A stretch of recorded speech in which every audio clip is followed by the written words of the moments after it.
Okay, so what we have here is the Gigabyte Z77M D3H motherboard that came out of the, actually it's that case right there that came out of that thing that I pulled off the curb. And what we're going to do with this is, because this is a slight upgrade, being as though it's got a Core i5-3450 from the i5-2300 that is in the capture PC down there, I'm going to, once again, upgrade that capture PC with this board, because the board that's in there can be cycled down the line to upgrade other machines.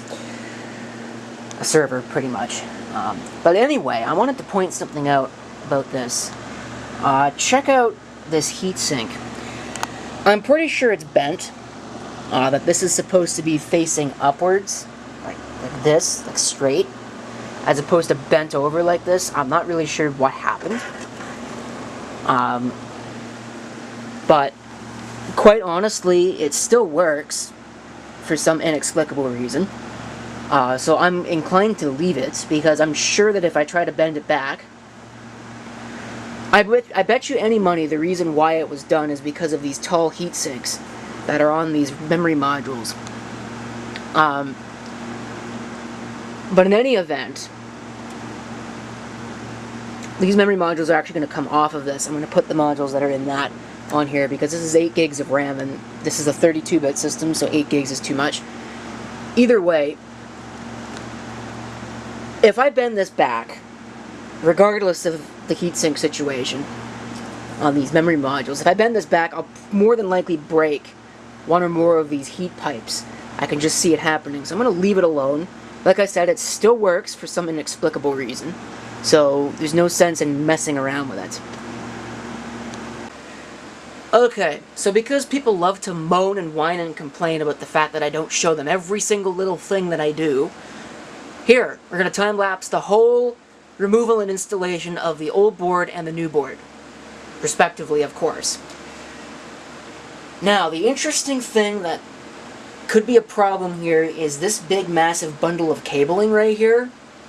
That could end up getting in my way. I hope not, but it could end up getting in my way. The other thing that could be a problem is the standoff positions in here. But I don't think that it's going to interfere in a way that will be a problem. So let's get started.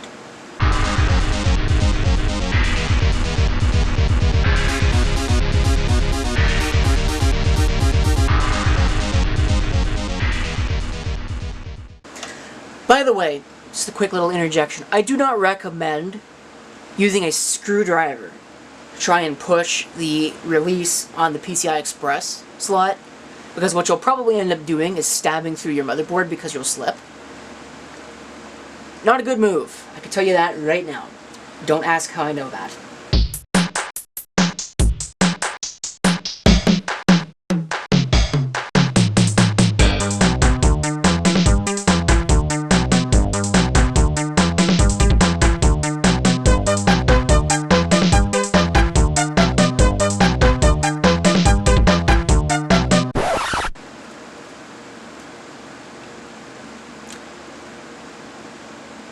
Well, that's going to make my life a whole lot more difficult. I thought that was a multi-piece already. So we're going to have to convert it. I'm going to do that off camera because that's going to involve a lot of swearing and it's going to take a lot of time.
it's out.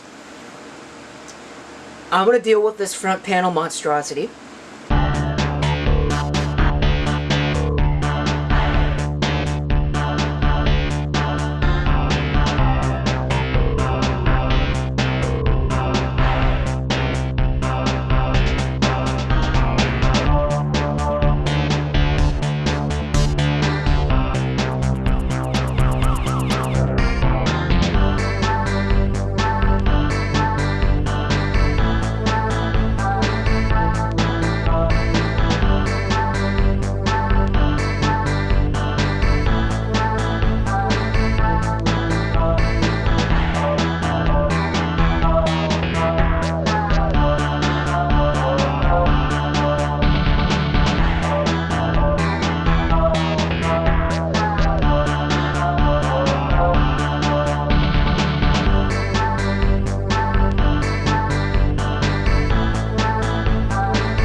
Okay, the system got loud because apparently the fans decided it's going to go nuts, but I want to save that configuration, which it's going to lose when I go put it back into where it needs to go anyway, so I don't know why I bother.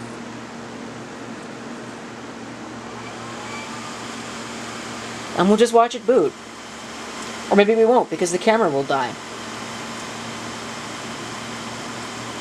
It's about figures, because this camera apparently can't handle batteries and how batteries work. Clearly I've got some driver work to do, looks like. So I'm going to put it back, and then we'll deal with the drivers and all the other shenanigans I'm going to have to deal with. Okay, so there it is down there.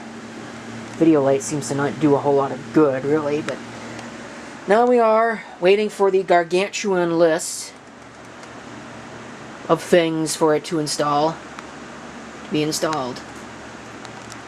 So we'll just have to wait until that finishes. Might take it a long time, because the list just keeps on growing. Okay, so after running the activation, which required me to use the stupid phone thing in order to do it, which was ridiculous, we're going to refresh the Windows Experience Index scores. For your reference, those are the old ones.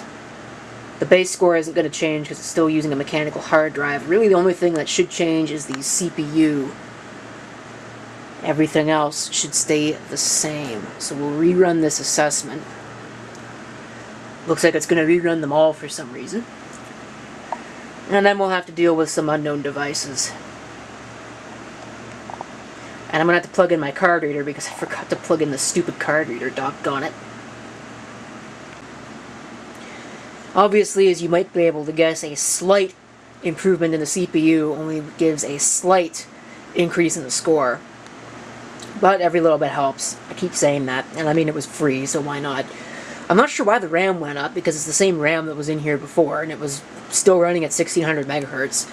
So I guess the Sandy Bridge didn't support it totally, like the Ivy Bridge does. Or something else. I don't know.